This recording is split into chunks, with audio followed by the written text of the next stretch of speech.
Pemirsa, dalam upaya mengembangkan pertanian, petani di Bali didorong memanfaatkan kredit usaha rakyat atau KUR sektor pertanian. Dengan dukungan KUR, petani bisa membeli sarana dan prasarana pertanian sesuai kebutuhan demi mengoptimalkan hasil panen. Kredit usaha rakyat KUR merupakan kebijakan Presiden Jokowi dalam membantu rakyat khususnya di bidang pertanian.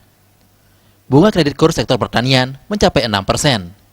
Petani bisa menghitung skala pasar maupun bisnis yang selanjutnya juga dituntun jajaran pejabat di bidang pertanian. Pada tahun 2020, total alokasi KUR untuk sektor pertanian bagi 34 provinsi di tanah air sekitar 50 triliun rupiah. Jika sudah siap, Bali bisa mengambil alokasi sampai 1 triliun rupiah untuk mengembangkan pertanian. Tapi yang diutamakan adalah rakyat membeli sendiri dengan fasilitasi kredit usaha rakyat yang memang bunga kreditnya sangat direndahkan gitu ya.